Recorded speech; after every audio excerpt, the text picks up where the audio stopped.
Hi there, this is Dylis Guyan from DylisGuyan.com, the place where business owners and salespeople discover how to attract, convert and retain more of their ideal clients. Now, I have to share with you that today is my very first Facebook Live, and this has just been utterly ridiculous because I have procrastinated, I've put off, I've given myself every reason not to do it. And, I've spoken, I'm a keynote speaker, I've stood on stages, I've addressed hundreds of people, I've worked with thousands of delegates in my workshops and for large corporates and so on. And yet this has fazed me. It's ridiculous. Anyway, I've been swimming this morning, and when I was finished, it was such a lovely morning, I took my book and lay on one of the lounges, and this is the book I was reading. The 5-second rule. And basically what that's about is when you feel fearful or whatever it is to count 5, 4, 3, 2, 1 and just do it. And my kind of motto is always JFDI, just flipping do it. So I came back, put my blue top on, put myself some makeup on, and here I am. So I would be delighted if you would give me some hearts or whatever it is you do, some likes and so on, and if you just put a comment in the box, that'd be great, just to give me a little bit of a kind of confidence. So there is a purpose to why I'm here today, and I'd like to talk to you about 3 things. One is just to give you a little bit of my background so you've got context of who I am. I've had this Facebook page for donkey's ages, and I've never really exposed myself, metaphorically speaking, to introduce myself as to who I am. I've sort of hidden in the back of Facebook. So I'd like to just share a bit of that with you. Talk to you about who I work with and why I work with them.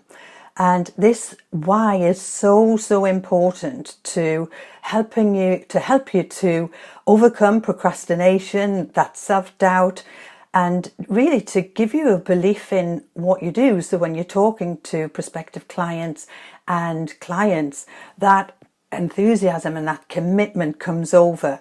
I'm like a flippin' evangelist, getting out there doing what I do. And that is because my why is so strong. So let's start with just sharing a little bit of my background.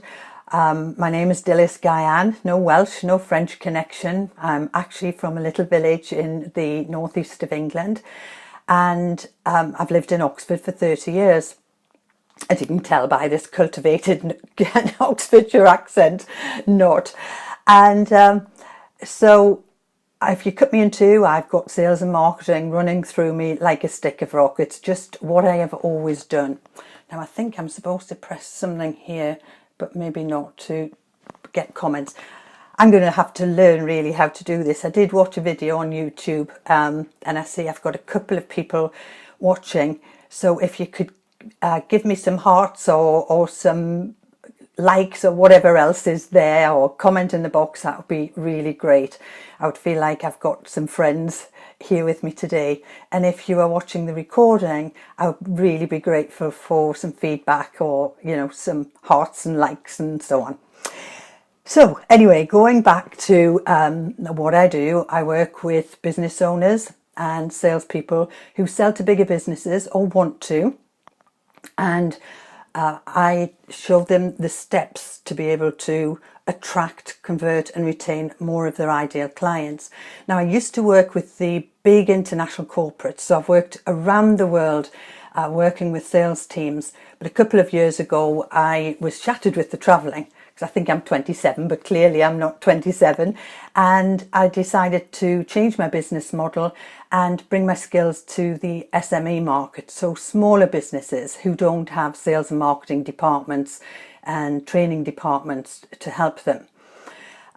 So that's who I work with, business owners and salespeople who sell to bigger businesses. Now, why do I do what I do? Well, there are 2 reasons, in fact. The first one is I see business owners over many years, and still see this, that they're expert in what they do, passionate about what they do, but they're not expert at bringing in new clients. And so they suffer from the peaks and troughs of cash flow and all of the stresses that go with that.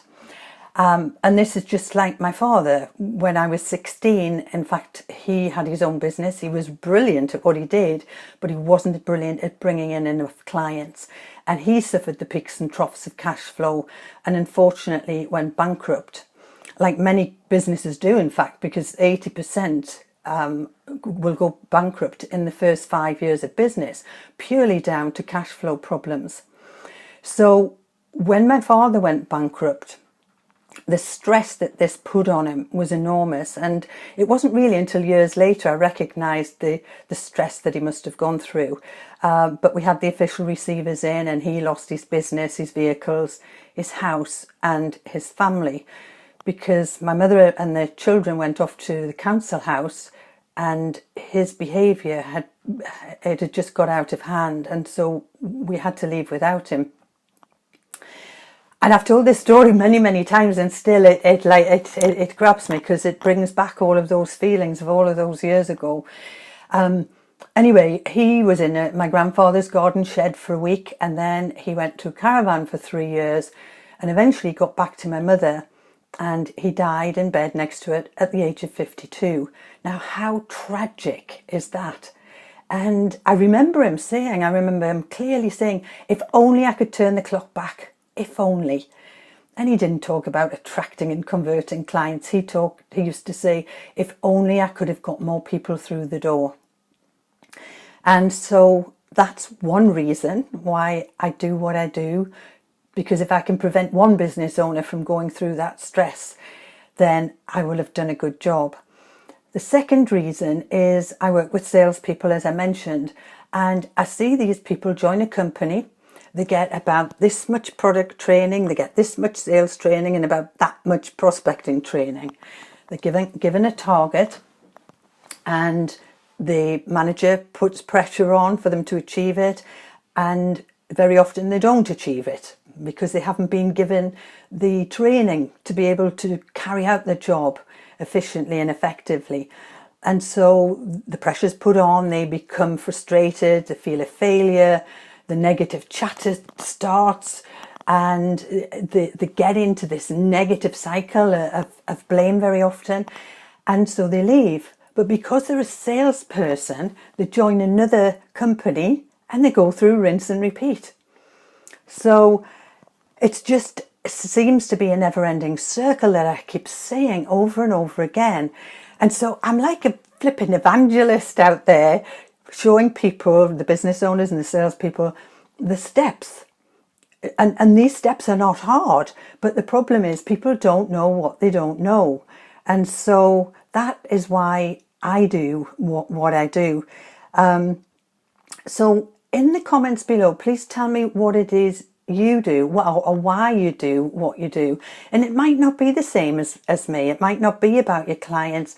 It might be some other why that you do what you do. And in fact, when I first left the corporate world and set up on my own, my why was very different then. It was about keeping a roof over my children's heads. I was a single parent with 2 teenage children, and I had to pay the mortgage, I had to pay the bills. So that was what kept me going. And, you know, there were many times when I left my corporate role where I was hanging over my desk and worried and thinking, why did I do this? Why didn't I just go and get another job with another company?